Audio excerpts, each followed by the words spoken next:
बिस्मिल्लाहिर्रहमानिर्रहीम। अस्सलाम वालेकुम स्टूडेंट्स। आज का जो हमारा टॉपिक है वो है मेटलर्जिकल ऑपरेशंस।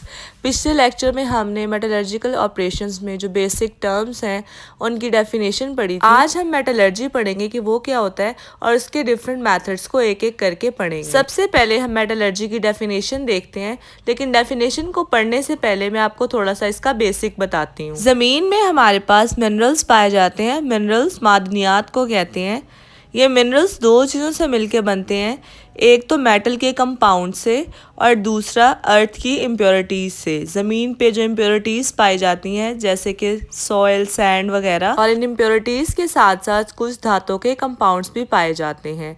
अब ये जो कंपाउंड्स ऑफ मेटल्स होते हैं इसको हम और कहते हैं, और जो इम्प्योरिटीज़ होती हैं अर्थ की उनको हम गैंग कहते हैं। और अगर हम और के एग्जाम्पल को देखें तो यहाँ पे कॉपर मेटल का कंपाउंड लिया हुआ है जिसका मैंने आपको पिछले लेक्चर में नाम भी बताया था, चल कॉपीराइट। अब इस और में से जब हम मेटल को एक्सट्रैक्ट करेंगे, सिर्फ मेटल वाले पार्ट को, तो उसको हम मेटलर्जी कहते हैं। तो जब भी किसी और से या कंपाउंड्स ऑफ मेटल में से मेटल को एक्सट्रैक्ट करते हैं, फिजिकली भी हो सकती है स्केल पे और केमिकली भी हम इसको एक्सट्रैक्ट कर सकते हैं। एक्सट्रैक्ट कहते हैं निकालने को, मेटल को निकालना, या तो हम किसी फिजिकल मेथड से भी निकाल सकते हैं या किसी केमिकल वगैरह को ऐड करके भी मेटल को निकाल सकते हैं। तो इस सारे प्रोसेस को हम मेटलर्जी कहते हैं। एक्सट्रैक्शन ऑफ मेटल के 3 स्टेप्स हैं।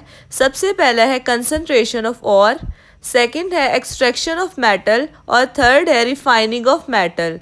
आज के लेक्चर में जो हम डिस्कस करेंगे वो है कंसंट्रेशन ऑफ ऑर। सबसे पहले हम ये देखते हैं कि कंसंट्रेशन ऑफ ऑर होता क्या है, उसके बाद हम इसके डिफरेंट मेथड्स पढ़ेंगे। कंसंट्रेशन ऑफ ऑर यानी प्योरीफाइड फॉर्म में जो ऑर होता है उसको हम कंसंट्रेट कहते हैं।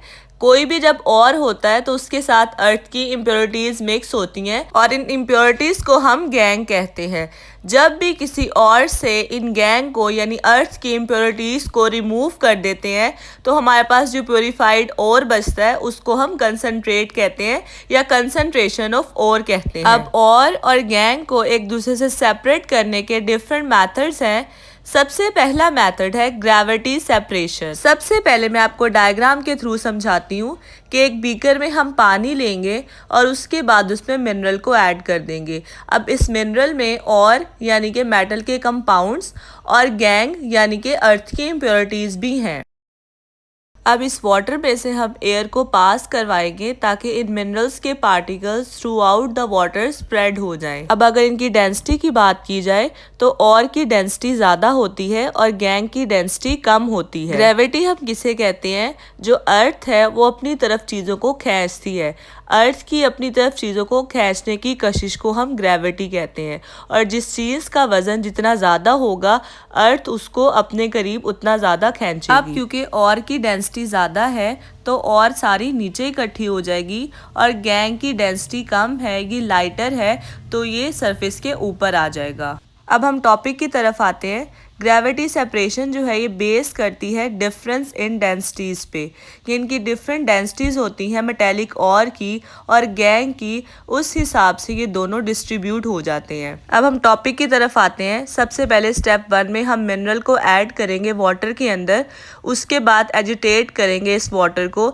एजिटेट कहते हैं हिलाने को, ठीक है, तो हम एक कंप्रेस्ड एयर से इसको हम लोग एजिटेट कर लेंगे। अब क्योंकि और की डेंसिटी ज़्यादा है तो ये पाउडर्ड फॉर्म में जो हैवी मेटल और था ये नीचे की तरफ सेटल डाउन होना शुरू हो जाएगा, और जो लाइट वेट गैंग पार्टिकल्स थे ये वाटर की सरफेस के ऊपर फ्लोट करना शुरू कर देंगे। तो इस तरह हमने अपने पहले मेथड में और को गैंग पार्टिकल से सेपरेट कर लिया। सेकेंड मेथड है फ्रोथ फ्लोटिंग प्रोसेस। फ्रोथ कहते हैं झाग को और फ्लोटिंग कहते हैं तैरने को, यानी झाग पानी की ऊपर वाली सरफेस पे तैरना शुरू कर देगी। सबसे पहले हम डायग्राम के थ्रू थोड़ा सा समझते हैं। इस प्रोसेस में हमने ऑयल और वाटर को यूज़ करना है। घरों में आपने अक्सर देखा होगा अगर आप किसी बॉटल में ऑयल और वाटर को मिक्स करते हैं तो ऑयल जो है हमारे पास वो ऊपर आ जाता है, जबकि वाटर की जो लेयर है वो नीचे चली जाती है। और अगर आप इस बॉटल को हिलाते हैं तो आप देखेंगे कि इस बॉटल में छोटे छोटे बबल्स बनना बनना शुरू हो जाएंगे। सेम इसी तरह जब इस वाटर को हम एजिटेट करेंगे यानी कंप्रेस्ड एयर से इसको हिलाएंगे, तो ये वाटर कंटेनिंग ऑयल है, इसमें भी बबल्स बनना शुरू हो जाएंगे। अब इस बबल्स के अंदर हमारे पास और पार्टिकल्स हैं और जो गैंग है वो नीचे की तरफ चला जाएगा। अब हम टॉपिक की तरफ आते हैं। पिछला जो हमारे पास ग्रेविटी सेपरेशन था वो बेस करता था डिफरेंस इन डेंसिटीज पे, जबकि फ्रोथ फ्लोटिंग प्रोसेस जो है ये बेस करता है वेटिंग करैक्टर्स पे। सबसे पहले स्टेप में हम क्या करेंगे, और को वेट कर देंगे ऑयल से, जबकि गैंग को वेट कर देंगे वाटर से। वेट करना कहते हैं कि इनको हम कोट कर देंगे, और को कोट करेंगे ऑयल से। और ये जो हम वेटिंग करते हैं डिफरेंट केमिकल्स को यूज करके करते हैं ताकि हम गैंग और को सेपरेट कर सकें। अब पहले स्टेप में इनको हमने वेट कर लिया, उसके बाद जितना भी मिक्सचर है इसको एजिटेट करेंगे, यानी हम कंप्रेस्ड एयर लेके वाटर में से गुजारेंगे, पानी को हिलाएंगे। इससे क्या होगा, जो और था जिसको हमने ऑयल से कोट किया था, क्योंकि वो लाइटर था इसलिए वो हमारे पास झाग बन के यानी कि झाग की फॉर्म में वाटर की सरफेस के ऊपर आ जाएगा। और जो गैंग पार्टिकल्स हैं जिसको हमने वाटर से कोट किया था ये वाटर के बॉटम में चले जाएंगे या सेटल डाउन हो जाएंगे। बिल्कुल इसी तरह जैसे हम पानी और ऑयल को मिक्स करते हैं तो ऑयल ऊपर चला जाता है और पानी नीचे आ जाता है। तो दूसरे मेथड से भी हमने और गैंग को सेपरेट कर लिया। जो हमारा थर्ड मेथड है वो है इलेक्ट्रोमैग्नेटिक सेपरेशन। इलेक्ट्रो का मतलब है इलेक्ट्रिसिटी, तो ये वर्ड जो है ये इलेक्ट्रिसिटी और मैग्नेटिक का मजमुआ है। सबसे पहले इस मेथड को हम डायग्राम से समझते हैं। यहाँ पे दो व्हील्स का यूज किया हुआ है। एक व्हील जो है वो मैग्नेटिक है जबकि दूसरा व्हील नॉन मैग्नेटिक व्हील है। अब ये जो दो व्हील हैं ये घूम रहे हैं और इन दोनों व्हील्स के अराउंड एक लेदर बेल्ट का इस्तेमाल किया गया है। अब इसमें हम गैंग और जो इस्तेमाल करेंगे और मैग्नेटिक होता है जबकि गैंग नॉन मैग्नेटिक प्रॉपर्टीज रखता है। अब ये जो कंटेनर में से जब एक क्रस्ट और गिरेगा इसमें मैग्नेटिक और भी है और नॉन मैग्नेटिक वेव्स या गैंग पार्टिकल्स भी पाए जाते हैं। जब ये इस बेल्ट पे गिरेगा तो जो ये व्हील्स रोटेट हो रहे हैं इनकी रोटेशन की वजह से बेल्ट भी हमारा इस साइड पे मूव कर रहा है। अब ये जैसे जैसे मूव करता जाएगा और गैंग पार्टिकल्स भी आगे की तरफ शिफ्ट होते जाएंगे। अब ये पहले वाला व्हील क्योंकि हमारे पास मैग्नेटिक था और क्रस्ट और भी जो है वो भी मैग्नेटिक है, तो मैग्नेट एक दूसरे को अट्रैक्ट करेगा और के पार्टिकल्स इस व्हील के साथ चिपक जाएंगे, जबकि नॉन मैग्नेटिक वेव्स या गैंग पार्टिकल्स से वो इस व्हील के साथ नहीं चिपकेंगे, तो वो नीचे कंटेनर में गिरते जाएंगे और के पार्टिकल्स इसी पहिए के साथ चिपके रहेंगे।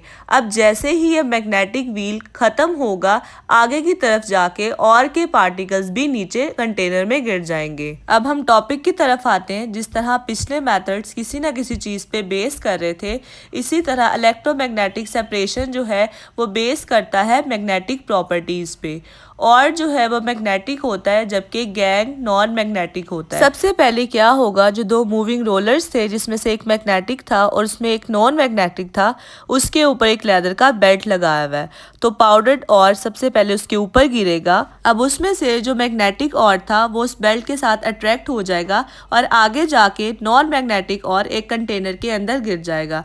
जैसे ही ये मैग्नेटिक बेल्ट खत्म होगा हमारा मैग्नेटिक और भी दूसरे कंटेनर में सेपरेट हो जाएगा। तो ये तीसरा मेथड था और गैंग पार्टिकल्स को सेपरेट करने का।